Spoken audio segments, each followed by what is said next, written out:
প্রশ্নটা আমরা এমনি তুলিনি। নীতিগতভাবে জামাতে ইসলাম, জামাত শিবির আজকে আমার দীর্ঘ জীবনে এবং রাজনীতি সংশ্লিষ্ট মানুষ, রাজনীতি সংশ্লিষ্ট বলতে কেউ মনে করবেন না আমি রাজনীতি করি। আমি অনেকবারই বলেছি যে আমি আমি ক্লাস 7-এ রাজনীতি শুরু করি। অনেকে বিশ্বাস করবেন না হয়তো। রাজনীতি শুরু করি এক পরিবারের সাথে আমার খেলাধুলার সময় কাটতো। সেই পরিবার একটি রাজনৈতিক ধারায় ছিল। সেই রাজনীতি থেকে ক্লাস 9-এই খোদাতলা প্রদত্ত বক্তৃতা ভালো ছিল, বিভিন্ন কালচারাল প্রোগ্রামে উপস্থিত বক্তৃতা, বিতর্ক, অভিনয়। সেখান থেকে একটি সংগঠন আমাকে পিক করেছিল গলায় গরুর মালা দিয়ে, যে কাগজের ফুল মালা পাওয়া যেত। তারপর 2 বছর, তার মানে ক্লাস 9 এবং 10, এই 2 বছর পরে সেটা 91-এর ঘটনা। তাহলে কত বছর? আপনার 91 থেকে 2001, 11, 21, 30 বছর। আর ওইখানে 32-33 বছরে আমি কোনো রাজনৈতিক দলের মিছিল মিটিংয়ে গিয়েছি প্রতিনিয়ত। অসংখ্য মিছিল মিটিংয়ে গিয়েছি, বিএনপি, আওয়ামী লীগ, জামাতে ইসলামী, পেশাগত কারণে কভার করার জন্য।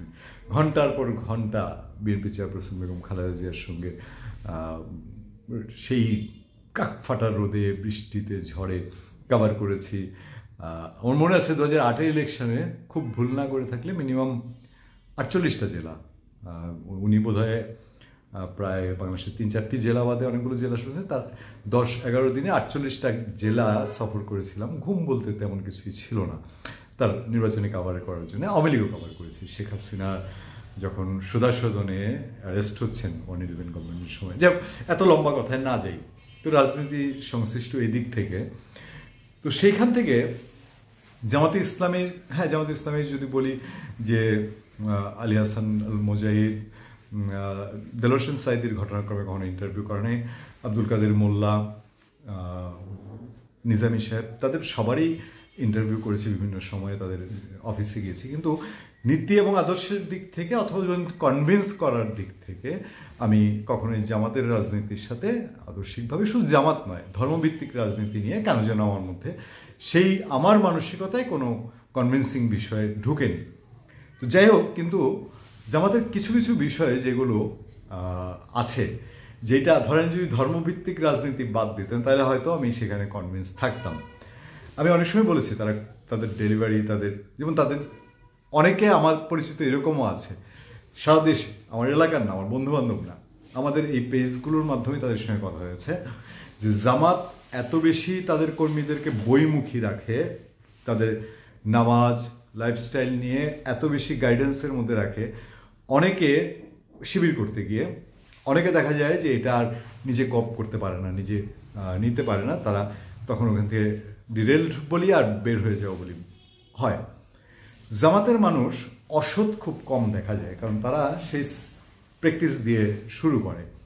জামাতের মানুষ সুন্দর করে কথা বলে, তাদের কিছু টেকনিক হয়তো আবার আমাদের সঙ্গে যায় না, বা আমরা যারা তাদের বিরোধী রাজনীতি শিবিরে তাদের সঙ্গে যায় না, সেগুলোতে আমরা নাই গেলাম। আজকের এই কথার পেছনে কথা, একজন নারী সাংবাদিক,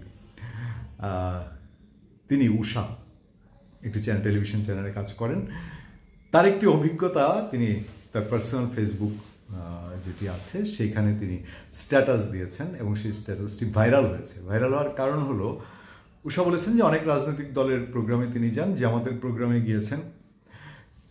আওয়ামী লীগ বা বিএনপির কথাই যদি বলি, ইভেন তো জাতীয় পার্টি যখন তাদের প্রধান বেগম খালেদা জিয়া বলেন, তারেক রহমান বলেন, শেখ হাসিনা বলেন, ইভেন ওবায়দুল কাদের যদি কোথায় চিফ গেস্ট বলেন, ওবায়দুল কাদের, মির্জা ফখরুল ইসলাম কোথাও চিফ গেস্ট বলেন, তারা যখন শেষে প্রধান অতিথির বক্তৃতা দেওয়ার আগে মোটামুটি 2-4-5 মিনিট এমনও আমরা দেখেছি যে এমন হাততালি আর এমন স্লোগানের ঠেলায় নেতার প্রধান অতিথির বক্তৃতাই চাপা পড়ে যায়।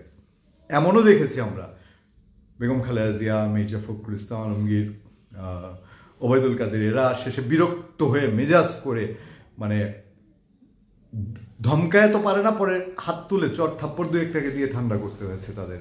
ওবায়দুল কাদের তো মুখ ফুসকে গালিয়ে দিয়েছেন। জামাতে ইসলামীর উষার স্ট্যাটাস অনুযায়ী জামাতে ইসলামীর কাউন্সিলে, দুঃখিত, প্রধানমন্ত্রীর বক্তৃতার আগে এই ধরনের কিছু হয়নি। এবং একজন নারী সাংবাদিক যে গিয়েছে তিনি লিখেছেন যে তিনি সম্মান পেয়েছেন। ওই যে জামাতের আমির বলেছে জামাত কাউকে জোর করে বোরকা পরাবে না যদি ক্ষমতায় যায়। তো এই ধরনের কোনো পরিস্থিতি, বা আমরা হেফাজতের প্রোগ্রাম কাভার করতে গিয়ে দেখেছিলাম, হেফাজতের প্রোগ্রাম যে সেই ঢাকা 11 শাপলা চত্বরের প্রোগ্রামে নারী সাংবাদিকরা হেনস্থা হয়েছিলেন। আমি হেফাজতকে দায়ী না করলেও তাদের সাপোর্টার কেউ না কেউ এটা করেছিলেন। এই ধরনের পরিস্থিতিতে নারী সাংবাদিকের পড়তে হয়নি। এবং শিবিরের কথা যেটা ছাত্রদল সেক্রেটারি নাসিরুদ্দিন নাসির অভিযোগ করেছেন যে এটি সাজানোর নাটক, আমি উষা স্টেটমেন্ট থেকে যেটা জানলাম যে জামাত শিবির ইসলামী ছাত্র শিবির তারা তাদের কাউন্সিলের জন্য এর আগের দিন 1 ঘন্টার সারা দেশে অনলাইনে ভোট নিয়েছে, ভোট নিয়ে তাদের প্রেসিডেন্ট সেক্রেটারি নির্বাচিত করেছে। এখন জামাত যদি এটা পারে, তাহলে দেশের বিপুল সংখ্যক জনগোষ্ঠীর সমর্থন থাকা আওয়ামী লীগ এবং বিএনপি কেন এটা পারে না?